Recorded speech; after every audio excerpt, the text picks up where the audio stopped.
The first is asking about the use of MAIHDA with data from multiple countries and thinking about if you have individuals who are nested not only in their strata, but also in a second different context. So here, different countries.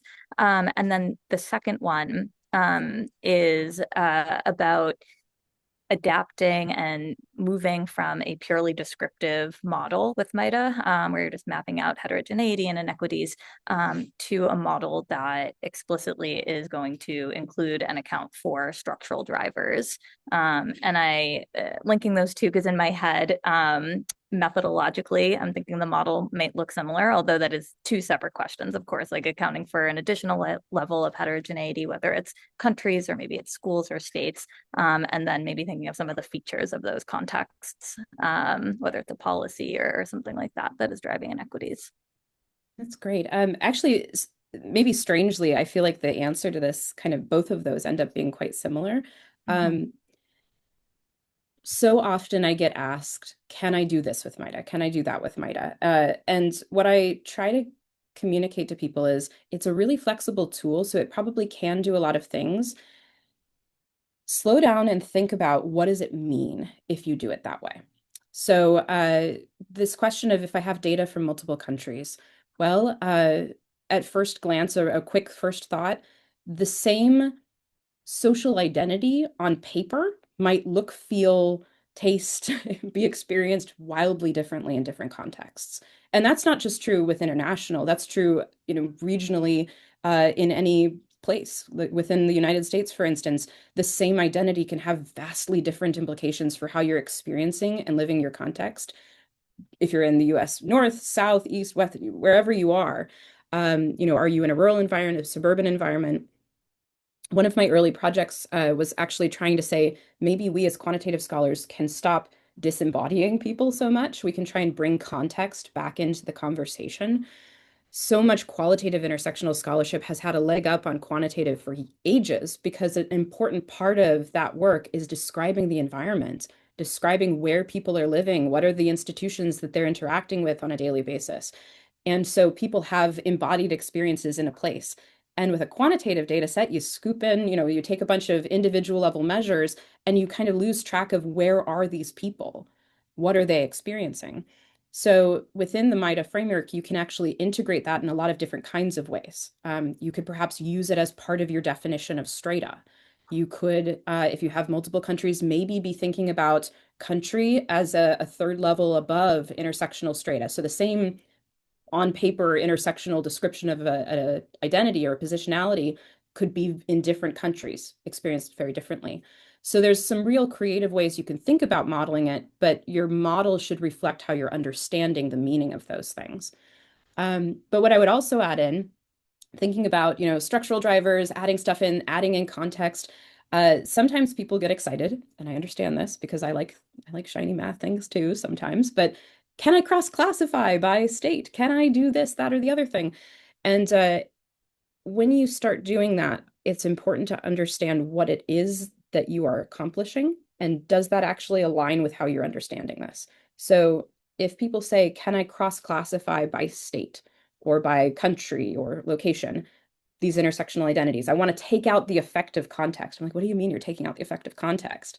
That's part of the thing that gives that positionality social meaning. It shapes, like, I'm not even clear on what does it mean to try and disentangle that from the identities and the positionalities themselves. So proceed with caution, be really thoughtful. This is my best, most general advice. May, I'm just curious. Generally speaking, when people in sort of graduate school are sort of learning different statistical methods, might or anything else, are these the types of conversations that are taught, or is it like what you're talking about? Like, How I what do does it it. mean? Proceed with caution, or is this just do this, do this, do this, click the button, boom, and decide whether it's significant or not? I'm just curious. What's your sense of that? uh, I can speak to my own experience, which is this is how I teach it. I've got a few students in the room, so maybe you guys can nod along. Yeah. Mhm. Yes, you definitely do it that way.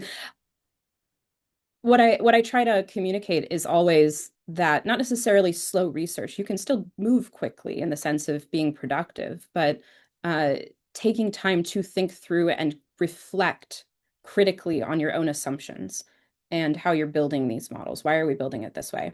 Um, I won't point fingers, but I definitely see out in the world at large, in the scholarly community, people moving fast and not doing that.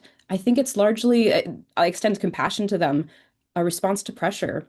We've been under so much pressure. You know, if you want to publish or perish, you want to get that tenure track job, you want to get a grant, you know, whatever it is, we've been under so much pressure for so long, even before this last year multi-crisis we've been in. It's understandable why people move fast, but when you are trying to construct good questions, it's important to at least make sure you're not skipping these steps. Make sure you're actually really thinking about what you're doing. Don't throw it in there just because you can.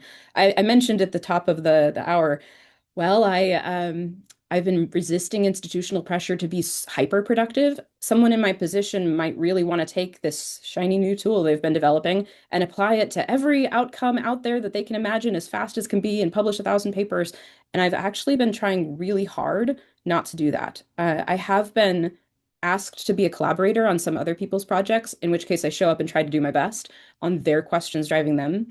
But when I've been in the driver's seat on my own projects, I've tried to be really selective about what am I doing and really thoughtful about why am I doing it this way and is this a good question?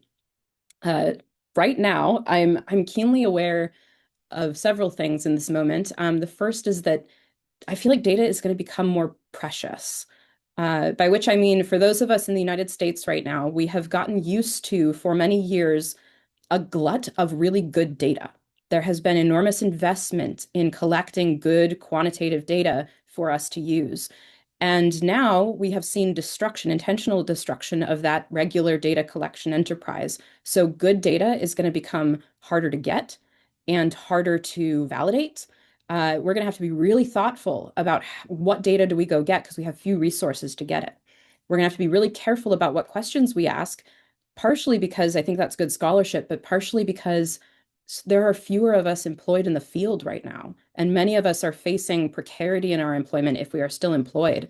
So I'm feeling a lot of personal responsibility to, because I'm a survivor so far, I still have a job and I'm still doing this critical work to ask good questions and not whittle away my time on yet another quick, not particularly important superficial study. I want to be doing the real work because we have a lot of work to do.